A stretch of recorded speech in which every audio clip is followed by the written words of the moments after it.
can't here and have a look. See, good morning. Oh my gosh. So that's an indication of today. It's a long day. For those of you watching the recording, I've just come home from a market all day today.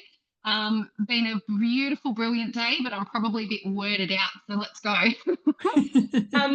I've decided this week to, because these Sunday sessions are designed for, stuff that I would just prep for they're random, just prep for my family in the week. And I thought, I may as well jump on Zoom for half an hour and show you guys and maybe have a bit of a chat about what you guys are making, etc. So yeah, very relaxed. Only recorded for those who can't make it and get upset because they want to see it. All right, so everything that we're doing at the moment, of course, is on the TM7 because I need to practice and get used to that. And it's a lovely machine, of course, but that's the main reason. The 6 is packed away so I don't be a creature of habit and go back to it. Today I've decided that it would be useful, and I had all the ingredients ready to go to make a zucchini slice. It's a very simple recipe, but first I just wanted to show you something. So let's go manual mode. Now, the recipe asks for 100 grams of rice flour. I don't have rice flour, but I have rice. All right. So I'm just going to pop in. I'll press my scale. So this is the manual mode. So just to reiterate, you can use it manually quite well. I'm just going to pop that in there. And just to remember, you can make all of your own flours. I'll just get another container to put it in for when it's done. Oats, the lot. So if the specialty flour, almond meal, all of that, this milling function is what you're going to need. Where's my cap? See, this is what I mean about markets. Sorry, let me just grab my cap. Oh, did I lose my cap all the time. Oh, me too. I know. It needs like a glow-in-the-dark dot in it, and then I turn the lights off and find it or something. Maybe I should get glow-in-the-dark nail polish and just put a dot there. Oh, stop the kids doing the dishes. All right. So we've got a cap on just because obviously it's just going to spit out at me. If I go, let's go 20 seconds. So there's shortcuts on the bottom here. Say 1, 5, 10, 30. You can press them as much as you like if you don't need to toggle. We don't need a temperature, but we're going to go to speed, and I'm going to go to 9 for 20 seconds. I probably don't need the 20 seconds. I'll have a listen and see, because you will get used to the sound of when something's finished with your TM7 as well with Thermomix. So I'm going to press play. Remember, Zoom will cut me out for about 10, 15 seconds, however long I do this for. So I'll be back.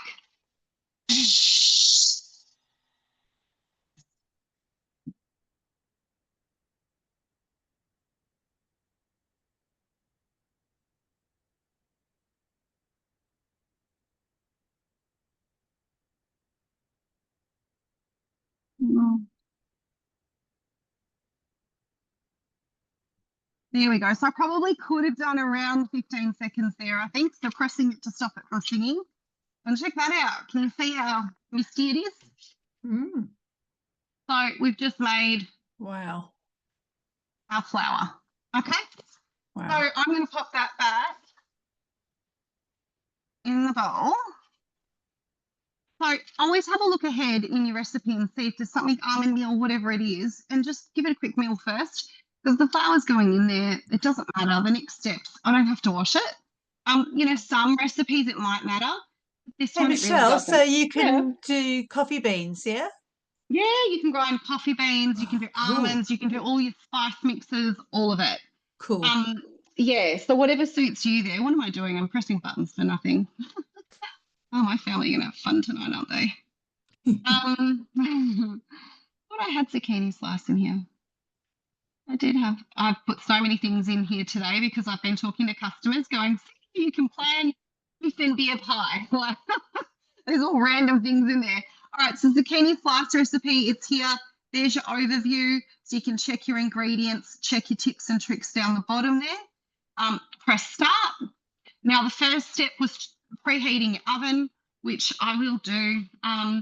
But like not usual, I will cook this. I'll get it ready and then I'll cook it and pop a photo on Look Who's Mixing so you can see that.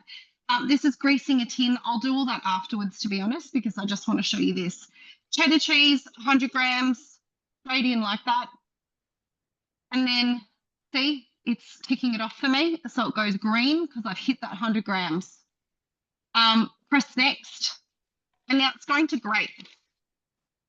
So let's pop this all back on. So 5 seconds, speed 6, all set for me again because it's cookie dough.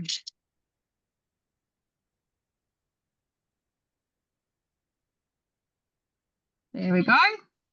Now this says transfer it into a bowl and set aside. I'll put it back into that bowl.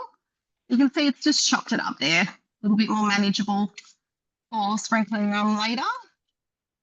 We'll get rid of that. Give it a bit of a whirl there. All right, next, I'll pop that back on my tray. Zucchini cut into quarters. I got a little bit excited and just got chopping. So, but it was a big zucchini.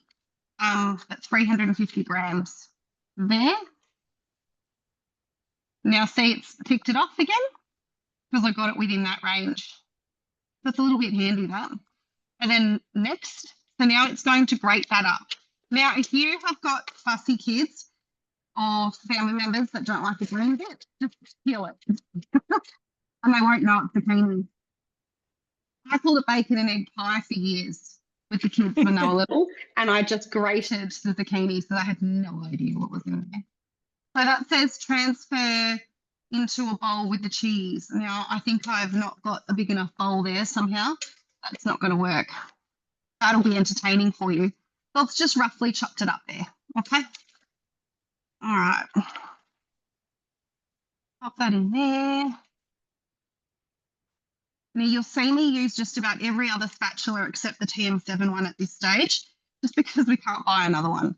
And I try and keep one around so you can see it, but pretty for my markets. Yeah, mine's actually damaged and I can't get a replacement. Oh, yeah, you've got to wait it out, unfortunately. And that was only like, it happened in the first week of having it. Yeah, a lot of people have done it, and you've got to go clockwise. Yeah. So that's a big tip. Always go clockwise. So if you're a left-handed, it's a lot harder. But even so, when you're right-handed, sometimes you scoop around and then you go back on it. You've just got to keep going clockwise. You'll know for next time. Doesn't help you now, I know. So that's brown onion, and that was just cut into quarters. And now just a couple of rashers, 3 rashers of bacon, just cut into, just chopped roughly. Nothing too small. Next, now it's going to chop all of that up for me as well, of course. So this recipe is so simple, and it just chops everything. You throw it in a cake tin and you bake it. Super, super easy, and it's a good, healthy recipe too. It's pretty good for you. So this is intended for my lunches for the week, or for a few days. Now, scrape down the sides of the mixing bowl with the spatula. So you can see here, a lot of the time, all the food skips up the sides. So this is just saying, just push it all back down the bottom where it can hit all the other flavour and whatever else we're adding. There we go. All right, and then next, now it's going to saute 120 degrees on speed 1. So it's going to do that for us. So popping the lid back on, and you can see the picture here tells you to put the lid back on and you press play. Now that's going to do that for 5 minutes. Now I'll find this recipe, and I don't think I got it out ready either, is really good in the Lamington tray that we've got. It's the right kind of amount and size. So if you're struggling to get a tin the right size, the Lamington tray was really good, or any sliced tin kind of consistency is good.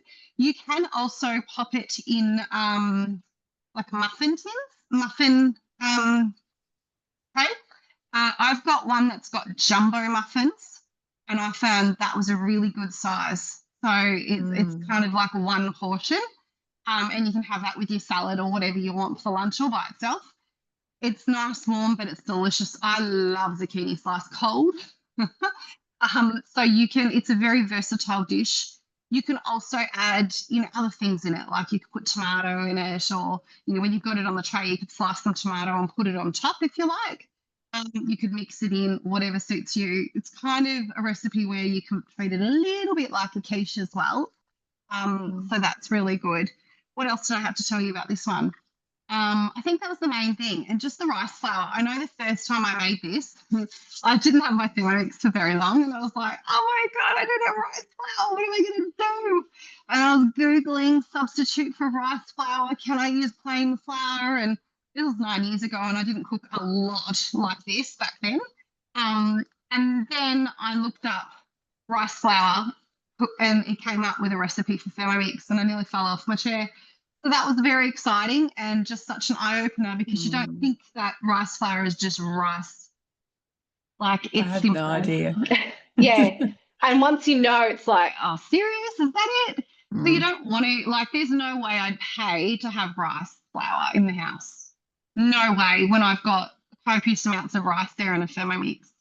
So I really urge you to have a look in your cupboards when you do get your Thermomix, for those who are waiting, and just see what things you could pre-do or do as you go, because that's where you really, truly save your money.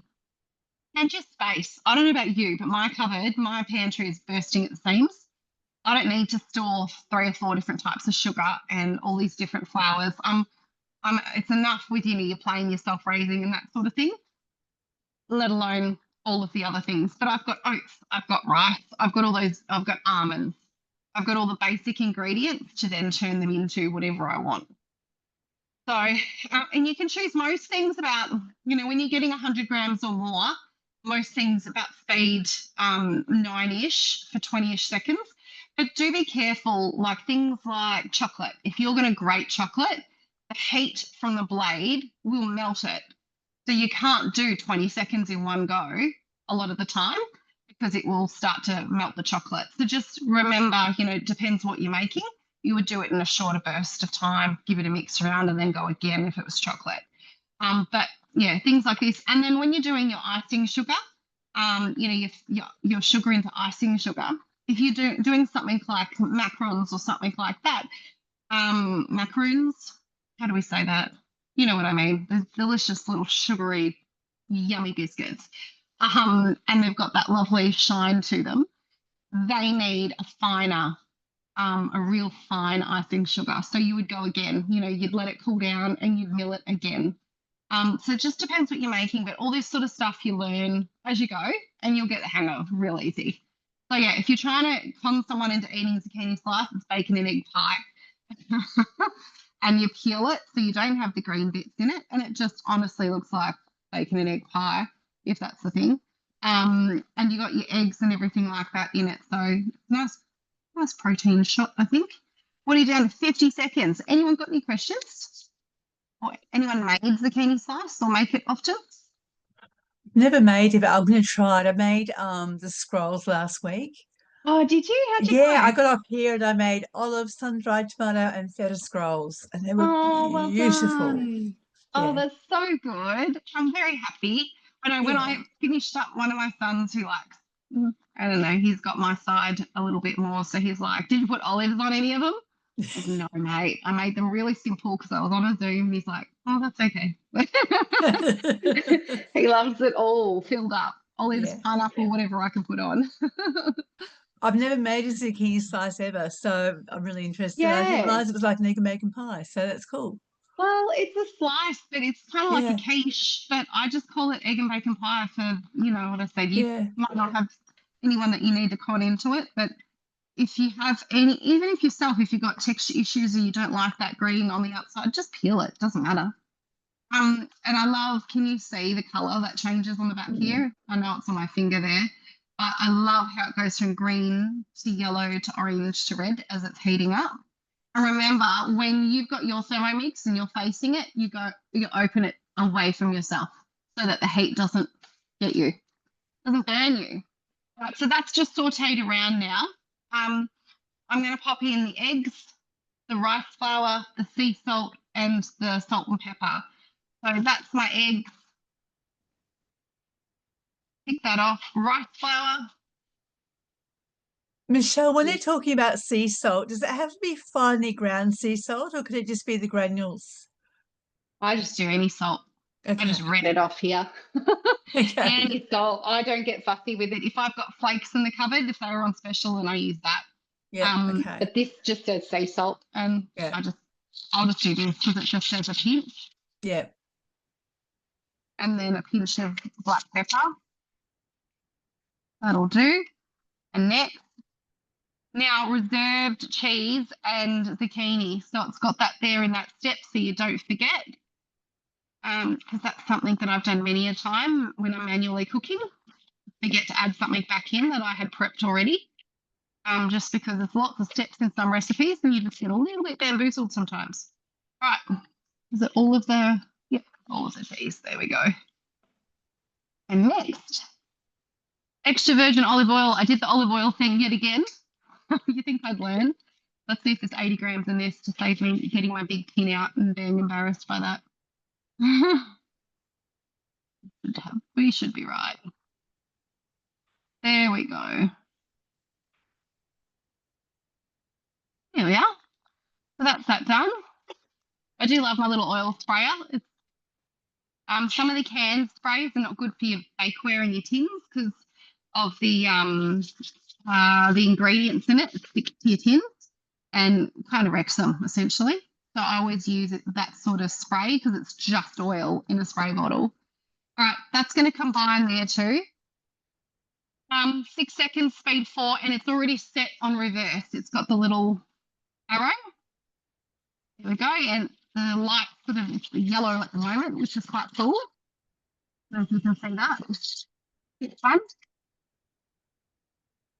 Right, next.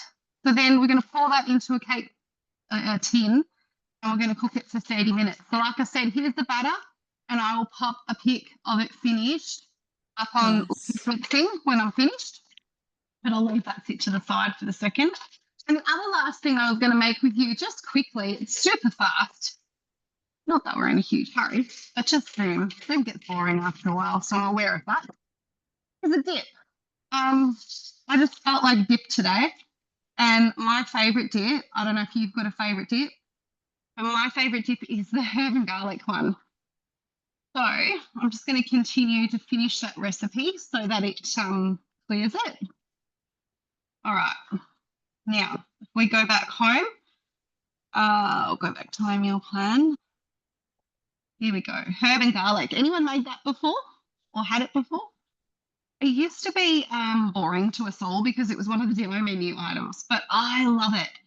So herb and garlic dip, it's actually very simple to make. We'll press start. Now it's got a garlic clove, parsley, spring onions and shallots. Now I kind of mucked around with some of those ingredients because I didn't have the spring onions and shallots. So I put a tiny weeny bit of, because I'm the only one that's going to eat this. That's fine. I put a tiny little bit of normal onion in and garlic and parsley. So I can tick all of those off. Now, be careful because the garlic you eat is raw. So, and what is delicious, if you're letting the dip sit for a day or two before eating it, it amplifies as it sits. So I thought, yeah, I love garlic. I'll put 2 cloves in it once. And then I had some friends over and I think I nearly killed them the next day because it was so strong. They were like puffing because they were big cloves. And the day I made it, it tasted amazing.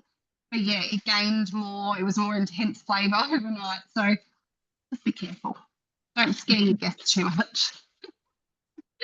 I learned that lesson real quick and I'm thinking, oh, I kept saying I thought you liked garlic. And they're like, we do, but not that. And then I tried some and went, oh yeah, I get ya. That's all like, look how fine that's chopped that. So that's the parsley and the garlic and little bits of, and that'll have your shallots in it normally. All right, so we've done that. Now we're going to add cream cheese and you can add natural yogurt or milk. Again, I always have cream cheese in my fridge. Always, because if someone drops in, I know I can put something similar to this together if I needed to, entertaining-wise. There's a whole heap of different dips on Cookie Do have these ingredients. Now, the other thing that you can add is natural yogurt or milk. I just have milk, so I'm popping that in. And that's what I love about it. It's such a flexible, easy recipe, and it's pretty impressive to go, I made my own dip. All right, so I'll pop the lid on. We're going to go 20 seconds, speed 4.5, and it's going to do it all. And if I needed to prolong it, I could. But we'll just have a look, see, and say it depends if you use yogurt or if you use milk and if you slip or not, I guess, as to and what consistency you want it to be. So your pizza Bianca recipe is great when you roll it out quite thin and make 2 decent sized pizzas out of it. It's good to have with dip as well. So I stretch the recipe by making 2 decent size. I roll it super thin. And with the pizza Bianca, if I was serving it with a main, I would let it prove again just a little bit to get it a bit thicker. But if I'm making dip, I just cook it so it's a little bit thinner. And then you just slice it into, into strips and serve it with your dip. So crackers, etc. Look at this. Can you see that? Nice. Too bright. Can you see that? Yeah. So that's dip done. Literally finished. So I really encourage you, if you don't make your own dips, to have a red hot go at it because it's just so easy. And there are so many different. Does anybody make any dip at all? No? I'm always gone back to the which one is it? You buy the jar of corn relish. Oh, the corn relish. Corn relish and sour cream is a nice one. Oh, yum. Yeah. I love sour cream. But yes, so that's it. And it does make a fair amount. Like that's a big bowl I've put it in. But in terms of dip, it was 250 grams of cream cheese. So it's about, look, cost-wise, I think it's a similar price, maybe a smidgy bit cheaper depending on what dip you're making, but it doesn't have all the numbers in it. Yeah. So, and that's what I kind of look at cooking-wise. I mean, my presentation skills today are not the best, but let's pretend that looks amazing in the big bowl. But some of the dips that you get at the supermarket, especially like the Black Swan ones and that, they've got MSG sort of added to them. So from my personal experience, when I was pregnant with our first son, who's about to turn 17, anyway, I'll get over that. We used to go to a friend's house every Friday night, and my husband would go with the boys, and they'd have some drinks. And on the way home, he'd be like, "Pull over, I need to be sick." I'm like, "You're never sick. What's with this?" And then I'd get cross, pregnant woman driving home late at night, grumpy ass. I'm like, stop drinking so much. And he's like, "I'm not drinking that much, Shell. Like, it's not." Anyway, long story short, we trialed it and I watched him like a hawk. It was the dip because he's quite sensitive to MSG. Wow. Like, he won't eat any dip now. Even when I make it, he's a bit funny. Because it used to make him be sick. So it's really interesting. Poor bugger. I let loose at him about being careless. I'm like, "You're about to be a father. Like, come on." No, it wasn't him. Sorry, hubby. So yeah, it's a bit scary as to what's in the food and how some of us react. That's all. So not to say you have to buy a dip every single time, but give it a go now and again. And just see. There's so many recipes: sun-dried tomato, tuna, you name it. So I really urge you to give that a go. But I will post the pictures of it all on Look Who's Mixing in an hour, probably, depending on my family and what they do to me over dinner time. But yeah, thank you so much for joining me today. I'll just stop this recording. And if anyone's got any questions, see you soon.